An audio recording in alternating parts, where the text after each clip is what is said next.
everyone. So, in today's session, we would be continuing the series of current legal knowledge and we would be discussing all the important judgments for the month of November 2021.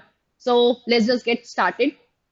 The first matter that we have to discuss is a judgment by Bombay High Court, where Bombay High Court has decided that person attacked with coercive substance eligible for compensation under right to person with disabilities act. तो सीधा सीधा question यहाँ पे यही था कि अगर कभी कोई पर्सन के ऊपर किसी भी तरीके का कोरोसिव अटैक होता है, बेसिकली जिसको हम एसिड अटैक बोलते हैं, and because of acid attack if the person becomes disabled, a particular body organ gets hampered or gets damaged in such a manner that the person becomes disabled to a certain extent, तो जो भी compensations, जो भी remedies person with disability act के अंदर जो दी हुई है, जो राइट्स दी हुई है, क्या वो ऐसे सारे राइट्स इस पर्सन को मिलेंगे क्या?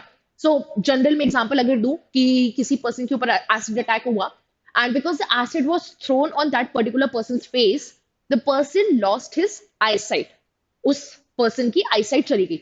अब वो अगर पर्सन ब्लाइंड हो चुका है, द आईसाइट इज गॉन, क्या हम उस पर्सन को पर्सन विद डिसेबिलिटी एक्ट के अंदर जो भी रेमेडीज है, जो भी कॉम्पनसेशन है, जो भी उसके राइट्स है, क्या वो प्रोवाइड करेंगे क्या? The court answered in affirmative. So court यहाँ पे the case is Kavita Nityanand Shetty versus state of Maharashtra, where court said that a person disfigured due to violent assaults by throwing any corrosive substance will be considered as an acid attack victim. हम पहली बात तो उसको acid attack victim के अंदर consider करेंगे।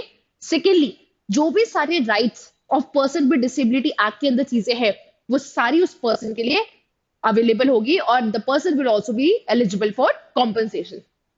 Secondly, they also said that the right of person with disability act, an acid attack victim will be considered as a person suffering from specified disability. The disability should not be confined to disfigurement of throwing acid only. Such disfigurement could only be throwing of similar coercive substance. मतलब वो कह रहे हैं कि यहाँ पे आप सिर्फ एसिड अटैक विक्टिम को कंसिडर मत करो, कोई और दूसरा कोर्सिव सब्सटेंस है जिसके कारण किसी भी तरीके का बॉडी पार्ट डिसफिगरमेंट हुआ है, तो हम उसको भी यहां पर कंसिडर करेंगे। Moving ahead, so a question came to Kerala High Court that if a person is poor or whose financial condition is not very sound and the person wants to donate his or her organ, तो यहाँ पे बोला, मतलब question यही उठा कि क्यों ऐसे पर्सन को आप ऑर्गन डोनेट करने दे रहे हो, because the person is anyway very poor and we do not want कि because of the organ donation वो फ्यूचर में किसी भी तरीके का कोई प्रॉब्लम सफर करे। तो कोर्ट ने यहाँ पे यही बोला that you a person being poor और a person having certain financial crunches is not a sin.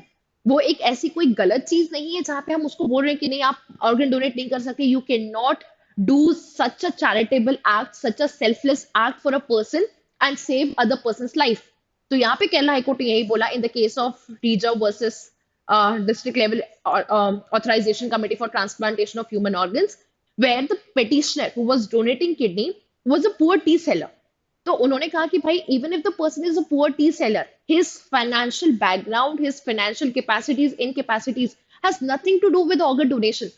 And donation, organ donating is something which is a selfless act, a charitable act, और इससे आपके financial conditions, situation का कोई लेना देना नहीं होना चाहिए।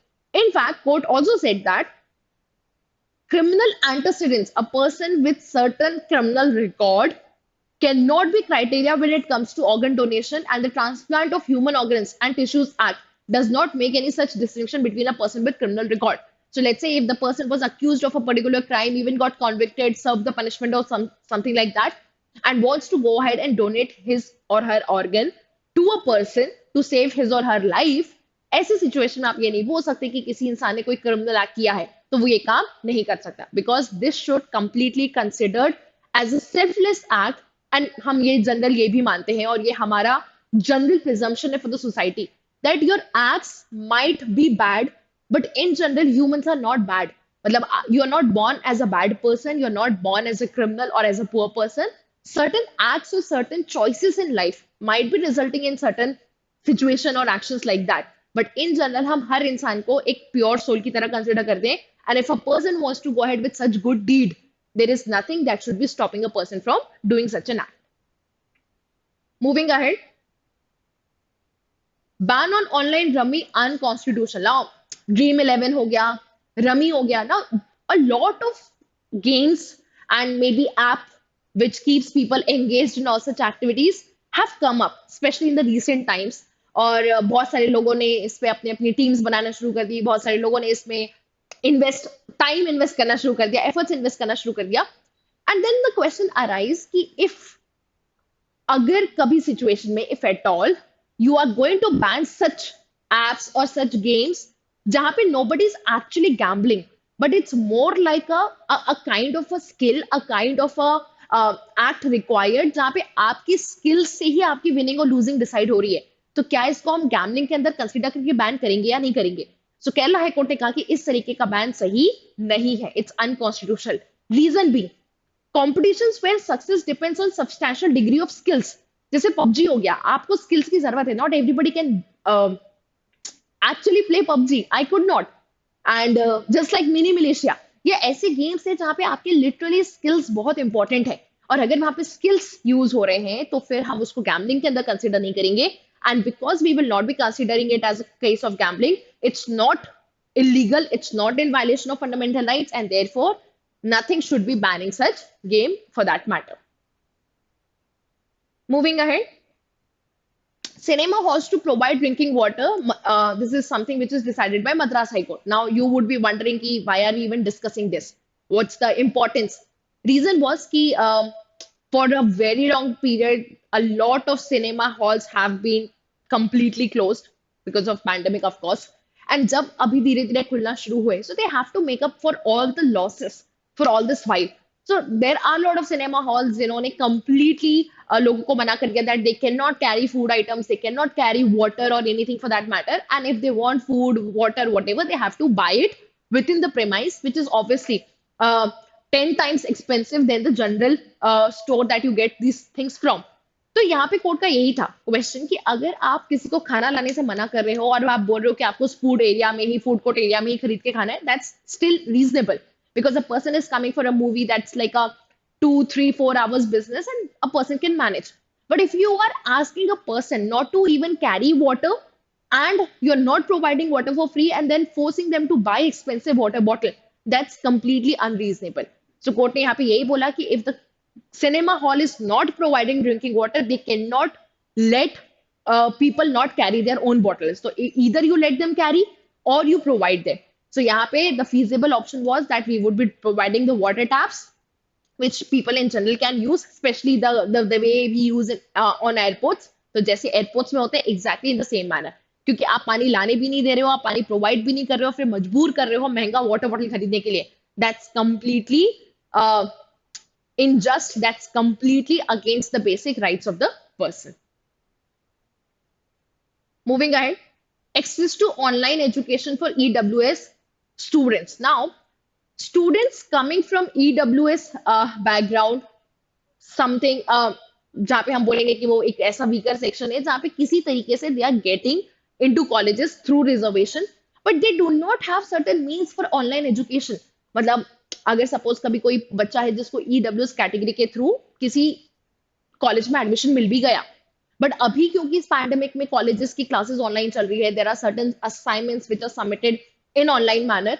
बच्चे के पास, the student does not have mobile phone, does not have a smartphone to watch classes, does not have laptop to make assignments. तो ऐसे में वो बच्चों को आपने एडमिशन देके भी उनके जो जनरल नीड्स है उनको आप फुलफिल नहीं कर रहे हो.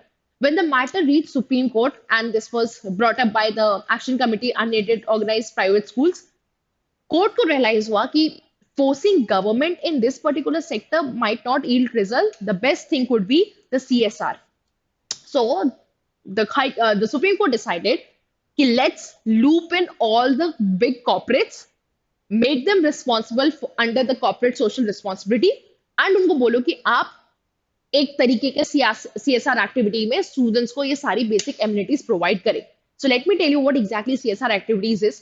जो बिगर कॉर्पोरेट्स होते हैं, जो करोड़ों का टर्नओवर होता है जिनका साल का, उनके ऊपर एक रिस्पॉन्सिबिलिटी होती है कि आपने जो इतना पैसा कमाया उससे आपने सोसाइटी को वापस क्या किया, आपने सोसाइटी के वेलफेयर के लिए क्या किया, आपने सोसाइटी के डेवलपमेंट के लिए क्या किया.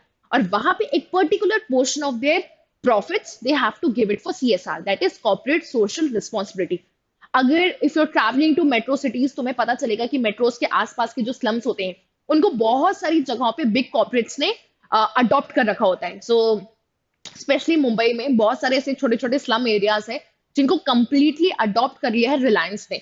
तो वहां का सैनिटेशन फैसिलिटी, वहां का वाटर सप्लाई, वहां का electricity, everything is taken care by the Reliance Industries. That is their way of giving back to the society.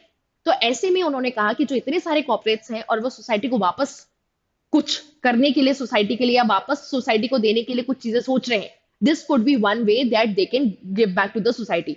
Provide laptops, mobile phones to the students of EWS category, so that जो भी admission उनको जहां पर भी मिला है वो अपनी पढ़ाई और अपना आगे का एजुकेशन प्रॉपरली कर पाए.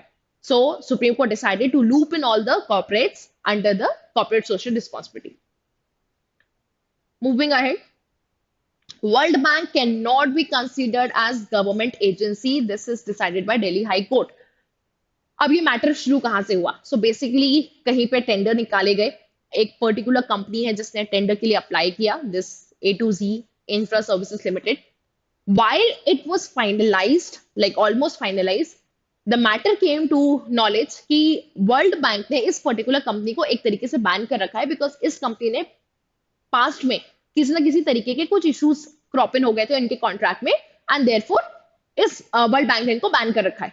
नाउ द क्वेश्चन वाज कि अगर वर्ल्ड बैंक ने किसी कंपनी को बैन कर रखा है तो क्या गवर्नमेंट उस कंपनी के साथ कॉन्ट्रैक्ट करना सही रहेगा या नहीं रहेगा? जब ये मैटर कोर्ट में गया और उन्होंने कहा कि आप वर्ल्ड बैंक को अथॉरिटी की तरह देख रहे हो, आप वर्ल्ड बैंक को वो एजेंसी या वो इंस्टीट्यूशन की तरह देख रहे हो जो डिसाइड कर रहे हैं किसी कंपनी का फ्यूचर, क्या वर्ल्ड बैंक इस अथॉरिटी को होल्ड भी करता है या नहीं करता है? कोर्ट ने यहाँ पे यही बोला कि हम वर्ल्ड बैंक को गवर्नमेंट एजेंसी की तरह नहीं देख रहे हैं. कोई पर्टिकुलर कॉन्ट्रैक्ट जो गवर्नमेंट वर्ल्ड बैंक के साथ फेल हो गया एंड वर्ल्ड बैंक ने आपको ब्लैक लिस्टेड कर दिया है, इसका ये मतलब नहीं कि आप कंप्लीटली ब्लैक लिस्टेड हो या आपको गवर्नमेंट ने ब्लैक लिस्ट कर दिया. वर्ल्ड बैंक हमारे लिए एक जनरल ऑर्गेनाइजेशन है, it has nothing to do and it has no power like government. और इसीलिए अगर वर्ल्ड बैंक ने कर भी दिया black listed, but at the moment जो आपने टेंडर के लिए अप्लाई किया है, it looks all good and fine and promising. Can the government go ahead with such tender? Yes, the government can go ahead because World Bank is not considered as a government agency. Moving ahead, Article 142, the powers under 142 can be used to quash SC/ST Act cases which parties have arrived at compromise. The question here was कि अगर कभी ऐसा situation है कि let's say दो neighbours की लड़ाई हो गई, they hurled abuses on each other, they actually got into a quarrel, even थोड़ी सी मारपीट भी कर दी, और जो एक पार्टी ने दूसरी पार्टी को अब्यूज किया है वो उसके कास्ट सेंट्रिक अब्यूजेस थे, उसके कास्ट को, उसके क्रीड को पॉइंट आउट करके उसको अब्यूज किया गया. जब ये मैटर कोर्ट में गया तब पता चला कि जो दूसरी पार्टी यहाँ पे अक्यूज्ड है वो पार्टी भी कोई बहुत अपर कास्ट को बिलोंग नहीं करती है. They belong to the almost same category of classes, but just because वो उस मोमेंट पे गुस्से में थे और एक दूसरे को इस तरीके से बुरी तरह से ट्रीट करना चाहते थे, they went into such act. ये मैटर जब लंबे टाइम तक चलता रहा, दोनों पार्टीज के बीच में कॉम्प्रोमाइज हो गया, सब कुछ मामला सेटल हो गया because obviously they matured with time and they realise कि ये मैटर्स जबरदस्ती के आगे नहीं ले जाने चाहिए, उन्होंने कॉम्प्रोमाइज कर लिया. कॉम्प्रोमाइज करने के बाद जब एक पार्टी दूसरी पार्टी पे फिर से एक्शन लेना चाहती है उन्हीं पुरानी चीजों के लिए, can the court go ahead and quash certain proceedings using the inherent powers under Article 142? The court said yes, we can do that for the reason कि जब सारा मैटर सॉर्ट हो चुका है, अब जबरदस्ती उस मैटर को बार बार लेकर आना चाह रहे हो, and that too when the matter was not that even big to be said as a threat to the society. In that case, the court has all the powers to use its inherent powers and quash the proceedings. So, it is within the scope of its power under Article 142 of the Constitution to quash cases under Scheduled Caste and Scheduled Tribes Prevention of Atrocities Act, provided that dispute is predominantly private in nature and a compromise has been reached between the parties without any duress. तो अगर ये private matter है और इनके बीच में जो भी compromise है वो हो चुका है और वो भी बिना किसी फोर्स, बिना किसी प्रेशर के हुआ है, तो फिर ऐसी सिचुएशन में the proceedings can be questioned. Center to notify norms of student-teacher ratio for special schools. Now, if you see around the government schools in general, a lot of government schools are pretty pathetic in condition. जब government के schools, जो general schools है, normal schools है, वो pathetic है for the ordinary children, the school specially designated for special children, children with certain different abilities, disabilities, उनकी हालत और खराब है. So court came up with a proper notified norms कि इन स्पेशल स्कूल्स के लिए आपको किन किन चीजों का ध्यान रखना जरूरी है. So the case is Rajneesh Kumar Pandey versus Union of India. The first norm that the court suggests here is to create commensurate permanent post as per the just ratio to be specified by the competent authority for the rehabilitation professionals, special teachers who can cater the needs of special children with special needs. तो यहाँ पे उन्होंने बोला कि जो भी आप teachers को भी हायर करते थे ऐसे स्पेशल स्कूल्स में, वो बेसिकली कॉन्ट्रैक्चुअल टीचर्स होते थे, उनको कॉन्ट्रैक्ट्स पे हायर किया जाता था. कोई भी टीचर कॉन्ट्रैक्ट पे कितने टाइम तक काम करेगा, आप उनको एक परमानेंट रेसिडेंट, एक परमानेंट टीचर की पोजीशन दो, आप उनको पोस्ट दो जहां पे वो एक परमानेंट एम्प्लॉय बने और वो एक फ्यूचर, सिक्योर्ड फ्यूचर के साथ उस इंस्टीट्यूट या ऑर्गेनाइजेशन के साथ काम करना चाहे. तो make the post permanent in nature, पहली चीज. दूसरा, to initiate appointment process to fill the vacancies for the posts so created for rehabilitation professionals, special teachers, and get this done within 6 months. बहुत सारी positions खाली हैं अभी, so go through with another round of filling the vacancies, call for applications and fill all these vacant positions within next 6 months. To overcome the shortage of resource person, training schools institution must step in augment with a number while ensuring that the norm of standards specified under the governing laws and regulations are fulfilled. जब तक हमें special school के लिए teachers नहीं मिल रहे, जो general दूसरे schools हैं which are catering the ordinary students, वहां का जो स्टाफ है वो सपोर्ट कर सकता है, वहां का जो स्टाफ है वो यहाँ पर हेल्प कर सकता है. जस्ट मेक श्योर कि जो गवर्नमेंट की प्रिस्क्राइब गाइडलाइंस है उसको प्रॉपर्ली फॉलो किया जा रहा है. Next, until sufficient number of special teachers become available for general schools, special schools, the services of special trained teachers can be availed as an itinerant teachers. तो यहाँ पे जो क्लस्टर्स होते हैं स्कूल्स के, उन क्लस्टर्स में अगर आपने टीचर्स को ट्रेन कर रखा है for a particular special need, तो उन सारे टीचर्स को, उन सारे स्टाफ को भी यहाँ पे यूटिलाइज किया जा सकता है. The other teacher and staff in general school is given compulsory training and sensitized to handle children with special needs. Yes, very important. India still remains a country where we see disability in a very derogatory manner, for that matter, demeaning manner. और हम अभी भी लोगों को बहुत बेचारा समझते हैं because they have certain different kind of ability.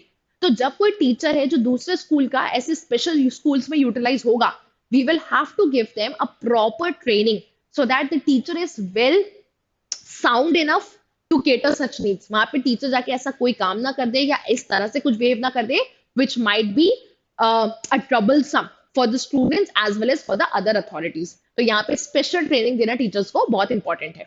Next, state commissioners have been directed with forthwith initiate of suo motu inquiries regarding the compliance and make recommendations for appropriate authority. तो ये कमिश्नर्स की जिम्मेदारी बनती है कि वो suo motu action ले जहां पे भी जरूरत पड़ रही है, प्लस अगर जरूरत है तो एक स्पेशल अथॉरिटी भी डिजाइन कर दे, डेजिग्नेट कर दे जो इन सारी चीजों का ध्यान रखेगा. This was then outcome of a writ petition. ये रिट पिटीशन का आउटकम था जहां पे स्पेसिफाई किया गया था कि भाई ये सारे इश्यूज चल रहे हैं और ऐसी इश्यूज चलते रहे तो जो चिल्ड्रन विद स्पेशल नीड्स हैं हम उनको कभी भी प्रॉपर एजुकेशन या प्रॉपर फैसिलिटीज या प्रॉपर सर्विसेज इम्पार्ट नहीं कर पाएंगे. So this was an outcome of a writ petition. Moving ahead, Bombay High Court has reiterated again the same thing that there is no copyright in an idea. आप idea को copyright नहीं कर सकते. So the case came up with a movie, with a program called Zombivli, और यहाँ पे तरुण वाधवा ने case file किया. तो तरुण वाधवा ने कुछ साल पहले सारेगामा को बताया था कि वो एक ज़ॉम्बीज रिलेटेड कोई मूवी या कोई प्रोग्राम बनाना चाहते हैं, एंड उस समय वो मटेरियलाइज नहीं हो पाया. It's only now Tarun Wadhwa realise कि Saregama is releasing a movie called Zombivli which has the basic main character a zombie in the entire movie. तो तरुण वाधवा ने क्वेश्चन रेज किया कि ये zombies के ऊपर मूवी बनाने का आइडिया मेरा था. कोर्ट ने कहा कि आप आइडिया को कॉपीराइट नहीं करते हो. अगर आपकी स्टोरी को एज इट इज यूज कर लिया जाता या आपकी स्टोरी से पूरी स्टोरी की मेन कहानी चुरा के एक नई स्टोरी बना ली जाती तो हम कहते कि कॉपीराइट का वायलेशन है. बट जस्ट डिसाइड करना कि मैं एक जैसे फॉर एग्जाम्पल मैं एक टाइगर पे मूवी बनाना चाहती हूँ, मैं शेर पे मूवी बनाऊंगी, तो अब शेर पे मूवी 50 अलग अलग तरीके की बन सकती है. There could be a movie on a tiger residing in a jungle and generally being in its natural habitat. कोई एक इंसान टाइगर पे मूवी बना सकता है, ऐसा टाइगर जो कि ट्रेन होके सर्कस में काम करता है. तो टाइगर यहाँ पे सेंट्रल कैरेक्टर है, बट क्या दोनों स्टोरीज डिफरेंट है? Yes. So the idea is the tiger but the stories are not the same. यहाँ पे भी वही था कि आपने zombies को बीच में रखा था, उसके अराउंड कहानी बना रहे थे, बट कहानियां सेम नहीं है.